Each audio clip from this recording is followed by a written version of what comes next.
یہ فیصلہ تم نے کیسے کر لیا دوست کہ میں کوئی احمقانہ بات کرنے آیا ہوں؟ تم سب لوگ جو کچھ کہنا چاہتے ہو مجھے اس کا پہلے ہی اندازہ ہے ڈیئر۔ ابھی تک میں تمہارے نام سے واقف نہیں ہو سکا، لیکن بہرحال نام سے مجھے کوئی دلچسپی نہیں ہے۔ میں میک اپ میں ہوں۔ اس سے پہلے جب تم گرفتار ہوئے تھے میں وہیں موجود تھا اور ایک اور شخص کی شکل میں تھا جس کو میکوائی کہہ کر مخاطب کیا جا رہا تھا۔ غالباً تم اس شخص کو نہیں بھولے ہو جس نے دونوں یہودیوں میں سے ایک کو اس وقت روکا تھا جب وہ پستول نکال کر تم پر فائر کرنا چاہتا تھا۔ میرے اس انکشاف نے نوجوان کے چہرے پر ایک لمحے کے لیے تبدیلی کے آثار پیدا کر دیے تھے، لیکن وہ صرف ایک لمحے ہی کی بات تھی۔ کیا کہنا چاہتے ہو؟ میرے اوپر احسان جتانا چاہتے ہو؟ نہیں، بلکہ یہ کہنا چاہتا ہوں کہ اس وقت تمہیں بچانے کے لیے میں نے بہت بڑا خطرہ مول لیا تھا، اپنی شخصیت کو داؤ پر لگا دیا تھا۔ اگر ان لوگوں کو مجھ پر شبہ ہو جاتا تو میرا وہ سارا منصوبہ ناکام ہو سکتا تھا جس کی تکمیل کے لیے میں یہاں آیا تھا۔ میں تمہاری کوئی بات نہیں سمجھ سکا ہوں۔ اگر میں تم سے یہ کہوں دوست کہ میرا بھی تعلق تنظیم آزادی فلسطین سے ہے تو یہ بتاؤ تمہیں یقین دلانے کے لیے مجھے کیا کرنا ہوگا؟ نوجوان پھر چونکا تھا۔ وہ دیر تک میرے چہرے پر نظریں جمائے رہا اور پھر اس نے کہا، میں اسے بھی تم لوگوں کی ایک چال ہی تصور کروں گا۔ مجھے اپنا میک اپ خراب کرنا پڑے گا ورنہ میں اپنی اصل شکل بھی دکھا سکتا تھا۔ مجھے اس سے کوئی دلچسپی نہیں ہے۔ تم یہ بتاؤ کہ تنظیم کا بتا کر تم مجھ سے کیا چاہتے ہو؟ نوجوان بولا، تمہیں یہ باور کرانا چاہتا ہوں مسٹر فلسطین کہ میں تنظیم میں شریک ہوں اور فاخرہ یعقوبی کے مشن میں اس کی مدد کرنا چاہتا ہوں۔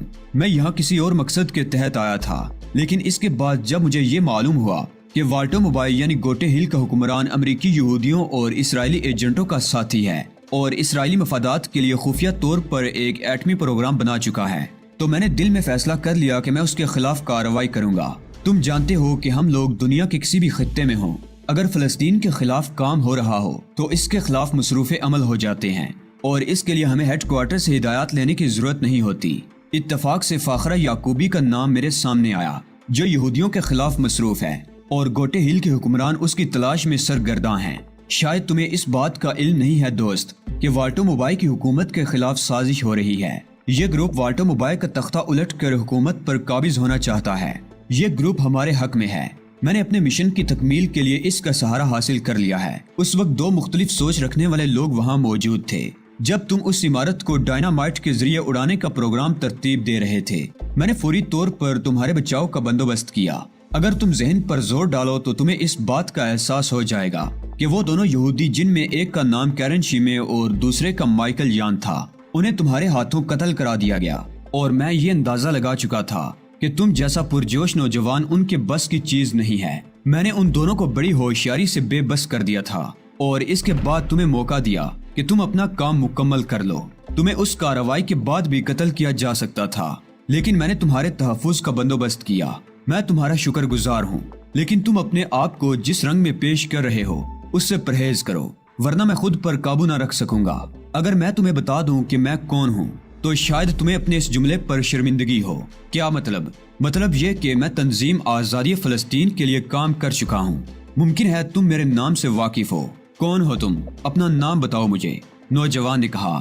اب وہ کسی قدر متاثر نظر آ رہا تھا۔ میں نے دل میں سوچا کہ اب مجھے کیرن شیمے کا میک اپ اختیار کر کے اپنے مشن کا آغاز کرنا ہے، اس لیے اگر فلائٹ پیٹرسن کا میک اپ اتار بھی دوں تو کوئی فرق نہیں پڑے گا۔ میں نے اپنے چہرے سے میک اپ اتارنا شروع کر دیا۔